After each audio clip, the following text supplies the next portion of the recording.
A man goes to his accountant and says, I need some advice on how to create multiple sources of income. The accountant says, well, what do you do? The man tells, I'm a plumber. So the accountant tells him to register a company, write a book, which includes tips and tricks on how to get the plumbing right. Thirdly, create an online course for plumbing skills and charge people for access. Fourth, start a podcast about plumbing and invite guests where you talk about plumbing and help people address problems they come across on a regular basis. The man goes, that's actually really good, and thanks his accountant. Well, before he leaves, the accountant asks him, that will be $500. Not having a budget is almost trying to navigate a dark room without a flashlight. You will stumble upon different things, and whilst you'll eventually make your way out, the journey would be much harder and longer. If you fail to plan, you actually plan to fail. And that's exactly what happens when you don't have a budget, because you're flying blind about your money, which may lead you to overspending. Making a budget is an empowering way to take control of your money. So get started by setting some goals about different categories of your money spent and try to hit those targets.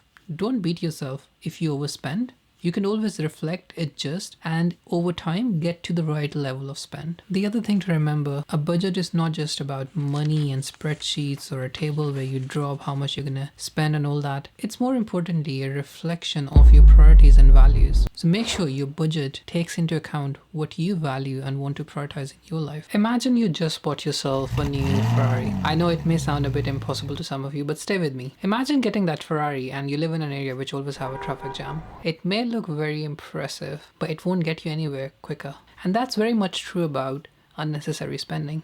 Quite often, we spend money on things we don't need. Unnecessary spending can include subscriptions, gadgets, souvenirs, highly expensive branded clothes. These things may seem harmless or even satisfying in the moment, but over time they do add up and they start taking a huge toll on your finances. There is a famous quote by Will Rogers: too many people spend money they haven't earned to buy things they don't want to impress people that they don't like. Why do we do this? Maybe because we want to fit in with others, or we think buying expensive things would make us happier. But the truth is, happiness comes from within, not without. And the people who truly care about us will love us for who we are and not for what we have. A very good mechanism which I've used in the past is to work out how much I earn in a month and divide that to the number of hours I work. This will give you the income you generate per hour. And the next time you want to spend your money on something, take the value of that item and divide it by the money you make per hour. Is something really worth 10 days of your time? Relying on one source of income is like putting all your eggs in one basket.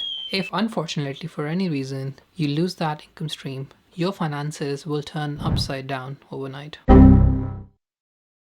I like the quote by Robert Kiyosaki. The key to financial freedom and great wealth is a person's ability or skill to convert earned income into passive income. This means that instead of actively working hard for your money, you make the money work hard for you by creating assets that generate income passively whilst you sleep. Think about what you're passionate about. Do you have a hobby which you can monetize? For example, if you're a chemistry teacher, can you start making YouTube videos where you make certain complex concepts very easy for people to understand? If you're a mathematician, can you educate people or write a book? If you're someone in finance just like I am, maybe think of starting a YouTube channel where you share your own personal experiences to bring value to people. Remember, money never sleeps, and neither should your income streams. Waiting too long to invest is like planting a tree on the day you move out of your old house. You'll never get to enjoy the shade. Investing is one of the great ways to increase your wealth over time. But many people procrastinate or hesitate when it comes to investing because they think they don't have enough money, they lack the right knowledge, or they're afraid of losing them. There's a famous quote from Warren Buffett which applies to this situation. Someone's sitting in the shade today because someone planted the tree years ago. It really highlights the power of investing and compounding of your investments over time. Small investments can grow significantly in wealth over time if done earlier. The sooner you start investing, there is more time for your money to compound and grow over time. You don't need a lot of money. You can even start with $100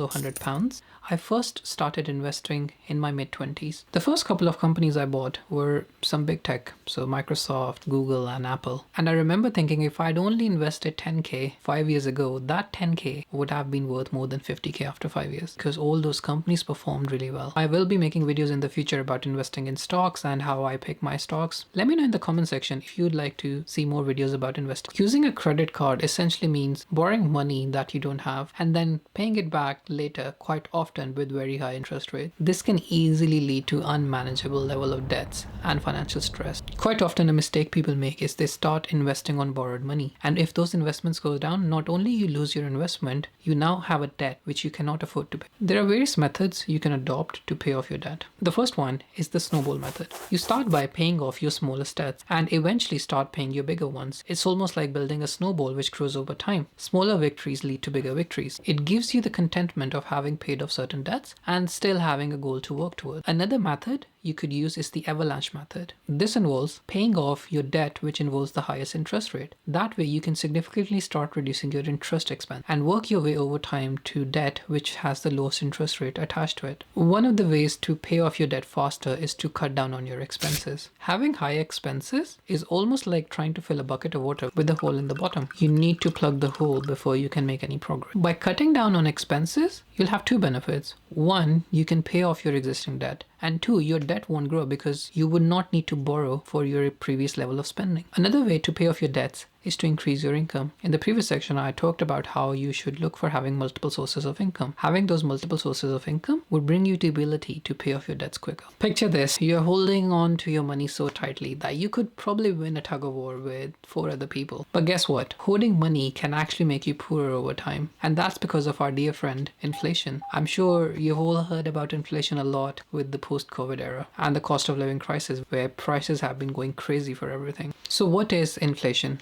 Let's say you have $10,000 or pounds in your bank account. Feeling pretty good about your financial situation, right? Let's add inflation to the mix. I'll use a hypothetical inflation rate of 10%. That may seem a bit modest considering the very extreme level of inflation we are seeing across the world in the current post-COVID environment. After just 1 year, your 10K would only be worth about 9K with a 10% inflation. And after 2 years, it would only be worth about 8.1K. By the end of the decade, your 10K would only be worth about 6.2K. So you will almost lose close to 50% of your wealth if you just hoard that money over time. So the key is to find the balance between spending money and saving. You should save enough money for your future needs and goals, but you should also spend money on your rightful needs. You should invest your money, but also look to donate in charitable causes. Money is a tool, not a goal. It is meant to be used to a certain extent and not stored. So in conclusion, be an investor, a spender, and a giver, but not a money hoarder. When you make money, you of course have to pay taxes on it. The amount of tax you pay would depend on your level of earnings, where you are based, and your filing status. You can lower your tax bill by taking advantage of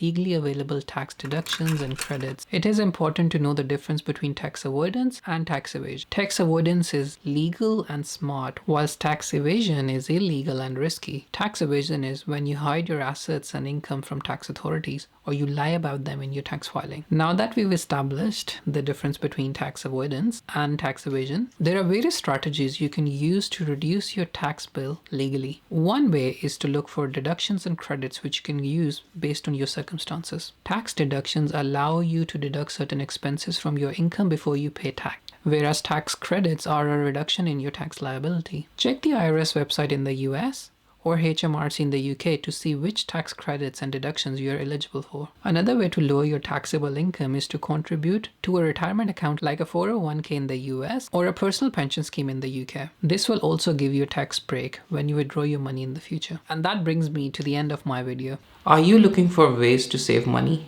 Watch this video on 9 money hacks which helped me save big.